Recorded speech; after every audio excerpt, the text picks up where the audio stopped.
ओम शांति। आज 23 सितंबर 2022 की साकार रूप में चले हुए प्यारे बाबा की मधुर महावाक्य सुनते हैं। प्यारे बाबा बोले, मीठे बच्चे, बाप द्वारा तुम्हें राइट पथ, सच्चा रास्ता मिला है। इसीलिए कोई भी उल्टे कर्म व विकर्म नहीं करने हैं। प्रश्न: इस समय मनुष्य जो भी संकल्प करते हैं वह विकल्प ही बनता है, क्यों? उत्तर है, क्योंकि बुद्धि में राइट और रॉन्ग की समझ नहीं है। माया ने बुद्धि को ताला लगा दिया है। बाप जब तक ना आए, सत्य पहचान ना दे, तब तक हर संकल्प विकल्प ही होता है। माया के राज्य में भल भगवान को याद करने का संकल्प करते हैं, परंतु यथार्थ पहचानते नहीं हैं, इसलिए वह भी रंग हो जाता है। यह सब समझने की बहुत महीन बातें हैं। गीत बजा है। ओम नमः शिवाय। ओम शांति। मीठे मीठे बच्चों ने गीत सुना। गीत का अर्थ यथार्थ बुद्धि में आया। वह जो गाते हैं उनका अर्थ नहीं जानते। तुम प्रैक्टिकल अर्थ भी जानते हो और पुरुषार्थ भी कर रहे हो बाप द्वारा, क्योंकि अब सम्मुख सहायक है। सहायक बनते तब है जब भारी भीड़ आती है। तुम बच्चे जानते हो गुप्त रीति सहायक है सब मनुष्य मात्र का, बल्कि जो भी इस पुरानी दुनिया में है। अनेक प्रकार की योनियाँ भी है ना, अनेक प्रकार के जानवर है। सतयुग में तो कोई अशुद्ध चीज़ जानवर आदि नहीं होंगी। यह ड्रामा बना हुआ है। साहूकार के पास मकान, फर्नीचर आदि जरूर ऊंचे होंगे। गरीब के पास क्या होगा ये तुम समझते हो ना। अभी भी पुरानी दुनिया रावण राज्य है, तो जीव जंतु, नाग, बलाय सब नुकसान करने वाले हैं। जैसे मनुष्य तमो प्रधान, वैसे इनकी सामग्री भी तमो प्रधान। भल यहाँ कितने भी बड़े बड़े मकान 40 मंजिल के भी बनाते तो भी स्वर्ग के आगे तो कुछ भी नहीं है। ये बनते ही विनाश के लिए। तुम बच्चे जानते हो बाबा आया हुआ है। पहले नंबर में बाबा आत्मा और परमात्मा का भेद समझाते हैं। मनुष्य ना तो आत्मा को ना परमात्मा को ही जानते हैं। तुम बच्चों ने जान लिया है आत्मा और परमात्मा का रूप क्या है। मंदिर में पूजा होती है। बनारस में बड़ा लिंग रखा हुआ है, उनकी सब पूजा करते हैं। कहते भी हैं कि आत्मा स्टार भ्रुकुटी के बीच रहती है। अब भ्रुकुटी के बीच बड़ी चीज़ हो तो ट्यूमर हो जाए, ये समझने की बातें हैं। परमात्मा भी स्टार है, परंतु तुम भूल जाते हो। जब शिव बाबा को याद करते हो तो बुद्धि में यह आना चाहिए कि बाबा स्टार है, उनमें सारा ज्ञान है, वे सत है, चैतन्य है, उनमें ही बुद्धि भी है। मन अलग चीज़ है, बुद्धि अलग चीज़ है। मन को तूफान आते हैं, सतयुग में कोई तूफान आदि आते नहीं हैं। यहाँ संकल्प विकल्प चलते हैं। इस समय जो भी मनुष्य संकल्प उठाते हैं वह विकल्प बनता है। इन बातों को अच्छी रीति समझना है। वो हो गए सहज बात। सुखधाम शांति धाम को याद करो। यह फिर सूक्ष्म समझाने दी जाती है। आत्मा इतनी जो सूक्ष्म है वह सत है, चैतन्य है। आत्मा जब गर्भ में प्रवेश करती है तभी चूरपुर होती है। यूँ तो 5 तत्व में भी कुछ चैतन्यता है, तब तो बढ़ते हैं, परंतु उनमें मन बुद्धि नहीं है। उन चीज़ों में संस्कार आदि की बात नहीं। गर्भ में पिंड बढ़ता है, जैसे झाड़ बढ़ता है वैसे पिंड बढ़ता है, परंतु उनमें ज्ञान नहीं। ज्ञान भक्ति मनुष्य के लिए है। भक्ति आत्मा करती है, और ज्ञान भी आत्मा लेती है। आत्मा में ही मन बुद्धि है। पहले मन में अच्छा व बुरा संकल्प आता है, फिर बुद्धि सोचती है करूँ व नहीं करूँ। जब तक बाप नहीं आते हैं तब तक आत्मा जो संकल्प करती है वह विकल्प ही बनता है। फल भगवान को याद करते हैं, परंतु राइट है व रंग है यह भी समझते नहीं है। ब्रह्म तो भगवान है नहीं। मनुष्य को संकल्प उठता है कि भगवान को याद करें। बुद्धि कहती है यह राइट है, परंतु बुद्धि का ताला बंद है, क्योंकि माया का राज्य है। भक्ति जो करते हैं वह रंग करते हैं। कृष्ण की भक्ति करते हैं, पहचान कुछ भी नहीं। जो कुछ करते हैं अनराइटियस।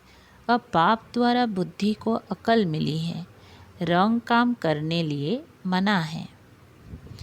कर्मेंद्रियों से विक्रम करना मना है। बुद्धि कहती है ईश्वर सर्वव्यापी नहीं है। अब बुद्धि को राइट पथ मिला है।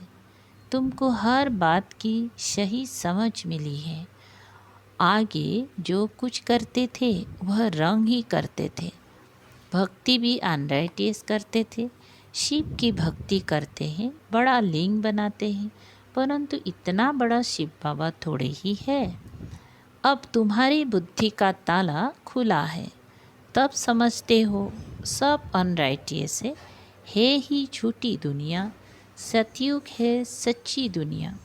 उसकी स्थापना किसने की? ट्रुथ एक बाप को ही कहा जाता है। वह जो सुनाते हैं वह सच बोलते हैं, सचखंड स्थापन करते हैं।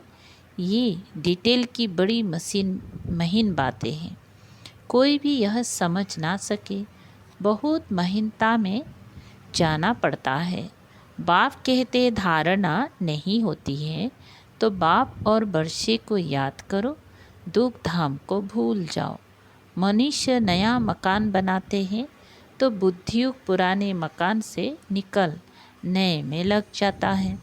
समझते हैं कि पुराना तो ख़त्म हो ही जाएगा। यह फिर है बेहद की बात। देह सहित जो कुछ है सब छोड़ना है। यह देह भी तो वापिस नहीं जानी है। आत्मा को ही बाप के पास वापिस जाना है। बाप कहते हैं मुझे याद करो, मैं जो हूँ जैसा हूँ। तुम्हारी आत्मा में भी कैसे पाठ भरा हुआ है। 84 जन्मों का पाठ कितनी छोटी सी आत्मा में भरा हुआ है। 84 लाख जन्मों का पाठ तो इम्पॉसिबल हो जाए। अभी तुम्हारी बुद्धि का ताला बाप ने खोला है तो समझते हो वह सब रॉन्ग है। इतनी छोटी सी आत्मा में 84 जन्मों का पाठ है। बाप राइट बात बताते हैं। बाप बच्चों से ही बात करते हैं, नॉलेजफुल है ना। कहते हैं ये ICS पढ़ा हुआ है, आत्मा ही पढ़ती है इन आर्गन्स द्वारा। भल बहुत धनवान बड़ा आदमी बनते हैं, फिर भी रोगी बीमार तो होते हैं ना। ऐसे नहीं कि बड़े आदमियों की आयु भी बड़ी होती है। बड़े आदमी जितना पाप करते हैं उतना गरीब नहीं करते। इस दुनिया में तो पाप ही पाप होते हैं। ये है ही पाप आत्माओं की दुनिया। हर बात में पाप ही करते हैं। ब्राह्मण खिलाते हैं, यह भी पतित को खिलाते हैं ना। पतित को खिलाने से कोई पुण्य थोड़ी ही होगा। अभी तुम रियलिटी में पावन बनते हो।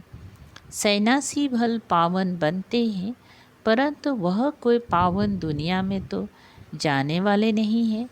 फिर भी पुनर्जन्म तो पतित दुनिया में ही लेंगी। तुम थोड़ी ही पतित दुनिया में जन्म लेंगी। वह समझते हैं कि दुनिया की आयु अर्जुन बहुत बड़ी है। जब तक विनाश हो तब तक पुनर्जन्म तो लेना ही पड़ेगा, छूट नहीं सकते। तुम्हारा यह अंतिम जन्म है। तुम जानते हो कि हम पवित्र दुनिया में जाने वाले हैं।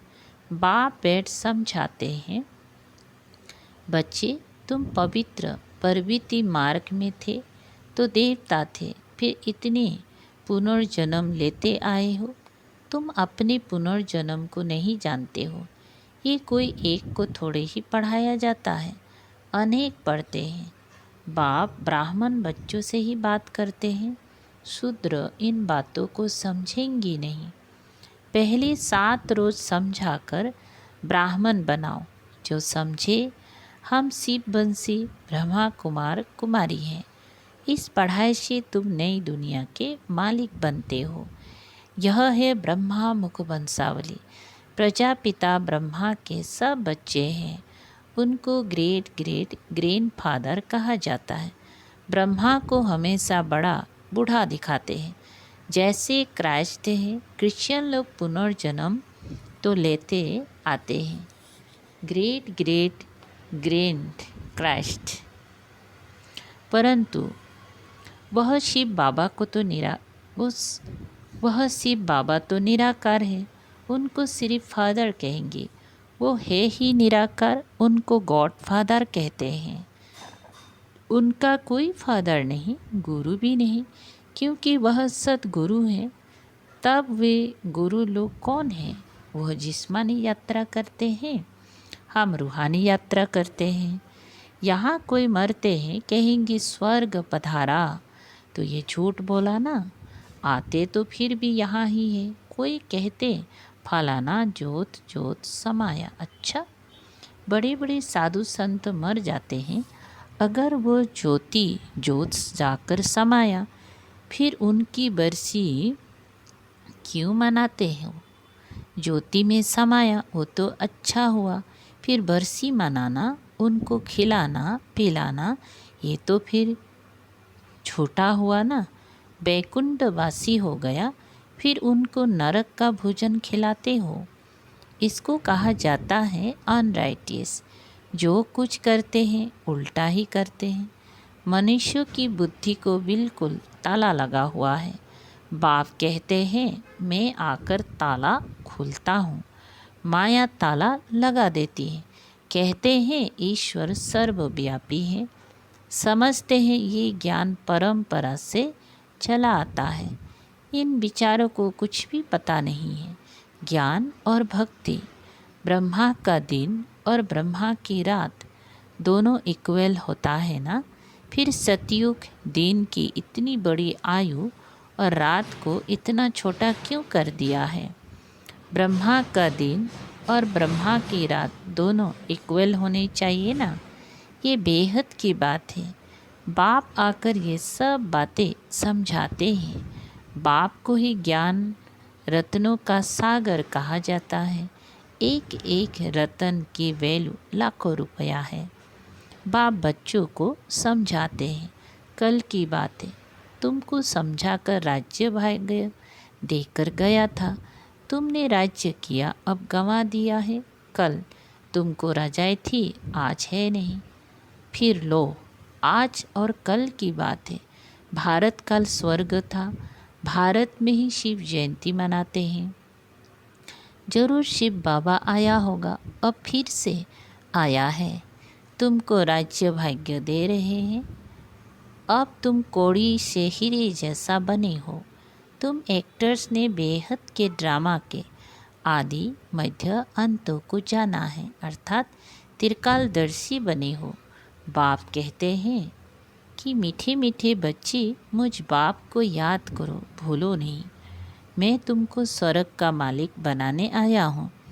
तुम नरक के मालिक बनाने वाले को भूलते नहीं हो और मुझ बाप को भूल जाते हो। माया जरूर भुलाएगी, परंतु तुम कोशिश करो याद में रहने की। आत्मा को बाप ज्ञान देते हैं। आत्मा का काम है बाप से बरसा लेना, देह अभिमान छोड़ना है। तुम बच्चों को पुरुषार्थ कराने वाला एक बाप है। यह पाठशाला है, इसमें दर्शन करने की बात नहीं रहती। प्रिंसिपल का दर्शन करना होता है क्या? ये तो समझने की बात है। यह राजयुग की पाठशाला है, आकर समझो। पहले पहले समझानी देनी है एक बाप की, तब तक आगे बढ़ना ही नहीं है। बाप की समझानी दे, फिर लिखवा लेना चाहिए। नीचे बैठ जाए कि शिव बाबा से बेहद का बरसा मिलता है। तो ऐसे बाप से मिलने बिगर रह ना सके। त्रिमूर्ति शिव कहा जाता है। ब्रह्मा विष्णु शंकर को रचने वाला शिव। प्रजापिता जरूर ब्रह्मा को ही कहेंगी, विष्णु व शंकर को नहीं कहेंगी। प्रजापिता ब्रह्मा द्वारा विष्णुपुरी की स्थापना होती है। जगत पिता और यह जगदम्बा फिर लक्ष्मी नारायण जाकर बनते हैं, उनके बच्चे बारिश बनते हैं। बाकी त्रिमूर्ति ब्रह्मा का तो अर्थ ही नहीं निकलता।